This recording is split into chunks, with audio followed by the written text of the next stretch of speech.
हे friends, welcome back to my channel. आज जी मी रेसिपी तुमच्यासाठी घेऊन आली आहे ती आहे चिकन नगेट्सची रेसिपी. व्हिडिओमध्ये तुम्ही पाहत असाल किती यमी दिसते. चला मग बघूया बाजारात मिळणारे नगेट्स घरच्या घरी कसे करायचे. त्याच्यासाठी आपल्याला लागणार आहेत हे साहित्य.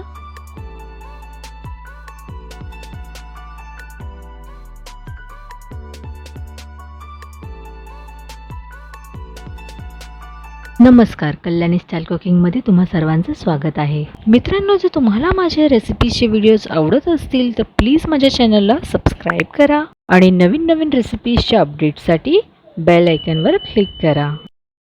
इथे मी 200 ग्राम चिकन ब्रेस्ट घेतला आहे. त्याला मी चांगलं धुवून साफ करून घेतलेलं.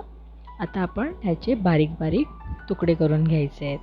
हे जे तुकडे आहेत ते आपल्याला मिक्सरमध्ये ग्राइंड करून घ्यायचे आहेत, म्हणून जेवढे बारीक होऊ शकेल तेवढे तुकडे आपण केले तर आपल्याला ग्राइंड करायला ते बरे पडतील. तुम्ही हवं तर ह्याला 2 बॅचेसमध्ये पण ग्राइंड करून घेऊ शकता, जे सोपं पडेल. एका बाउलमध्ये आपण ह्याला काढून घेऊया. हे लक्षात ठेवा की जेवढं हे चिकन आपलं स्मूथ ग्राइंड होईल तेवढंच आपल्याला खायला ते टेस्टी लागेल. आता मी याच्यामध्ये 1 टीस्पूनपेक्षा कमी मीठ घालून घेते. आता आपल्याला याच्यामध्ये हाफ टीस्पून काळी मिरी पावडर घालायची आहे, ज्याला आपण पेपर पावडरही म्हणतो. आणि त्याच्यामध्ये हाफ टीस्पून आपल्याला आलं लसणाची पेस्ट घालायची आहे. मी आलं लसणाची पेस्ट घालायला विसरलेली, तुम्ही विसरू नका. सगळं एकजीव करून आपल्याला अर्धा तास मॅरिनेट करायला ठेवून द्यायचं. आता इथे मी एका प्लेटमध्ये मैदा घेतलेला आहे, फेटलेलं अंडं घेतलेलं आहे आणि ब्रेड क्रम्स घेतलेले आहेत. ब्रेडला फक्त आपल्याला ग्राइंड करून घ्यायचेच 1 ते 2 स्लाईस आणि ब्रेड क्रम रेडी होतील. आणि आपलं चिकनचं जे मिश्रण आहे त्याला मी आपल्या हातामध्ये घेऊन चांगलं असं थोडं थापून घेते, म्हणजे एक टिक्की बनवतो तशी. हे बघा. आणि त्याला आपल्याला घालायचं आहे पहिलं पिठात. त्याच्यानंतर आपल्याला त्याला अंड्याच्या मिक्सरमध्ये बुडवायचं आहे आणि मग परत त्याला आपल्याला ब्रेड क्रम्समध्ये चांगलं लावून घ्यायचं आहे व्यवस्थित. आणि हे तुम्ही बघू शकता असे हे दिसतील. ह्याला आपण साईडला ठेवून देऊया. आणि ह्याच प्रकारे आपल्याला बाकीचे जे आहेत नगेट्स त्याला पण पीठ आणि अंड्याचं मिश्रण लावून ब्रेड क्रम्स वरून लावून ते साईडला पण ठेवायचे आहेत. इथे एक टिप अशी आहे की हे जे आपले नगेट्स आहेत ते एकदम जाड आपल्याला नाही ठेवायचे आहेत, ते आपल्याला थोडे मीडियम साईजचंच ठेवायचे आहेत, नाहीतर ते खायला एवढी मजा येणार नाही. तर इथे आपले सगळे नगेट्स कोट करून झालेले आहेत. आता आपण त्याला फ्राय करून घेऊया. मी इथे डीप फ्राय नाही करत आहे, त्याने तेल आपलं थोडं वाया जातं. त्यासाठी मी शॅलो फ्रायच करणार आहे त्याला. तर मी ते कढईमध्ये तेल घेतलेलं आहे.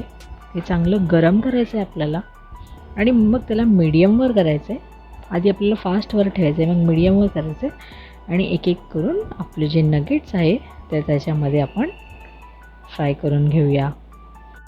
फ्रेंड्स, ह्याची खासियत अशी पण आहे की ह्याला तुम्ही फ्रीझरमध्ये स्टोरही करू शकता, झिप लॉक बॅगमध्ये घालून किंवा एका प्लास्टिक रॅपमध्ये घालून तुम्ही चांगलं ह्याला स्टोर करून द्या फ्रीजमध्ये. आणि तुम्हाला जेव्हा मन करेल तेव्हा काढून ह्याला फ्राय करून तुम्ही खाऊ शकता.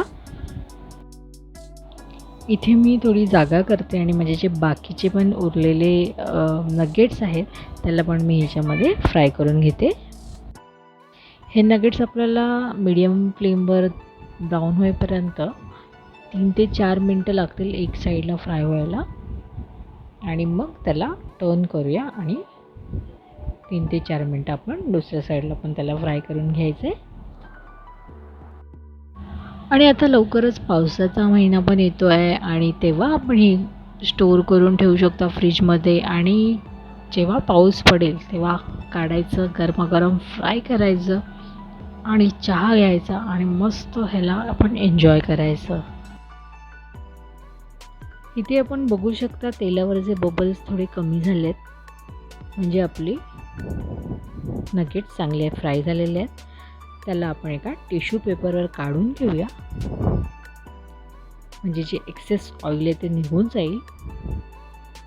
आणि ह्याला गरमागरम सॉस बरोबर सर्व करूया. तर आपले गरमागरम नगेट्स एकदम रेडी आहेत सर्व करण्यासाठी. छान असे हे नगेट्स तुम्ही पण करा आणि व्हिडिओ कसा वाटला मला नक्की कमेंटमध्ये कळवा. हा व्हिडिओ तुम्हाला आवडला असेल तर तुम्ही लाईक करा, फ्रेंड्ससोबत शेअर करा. माझा हा व्हिडिओ बघण्यासाठी तुमचा खूप खूप धन्यवाद. पुन्हा भेटूया नेक्स्ट व्हिडिओमध्ये. तोपर्यंत घरी राहा, सुरक्षित राहा.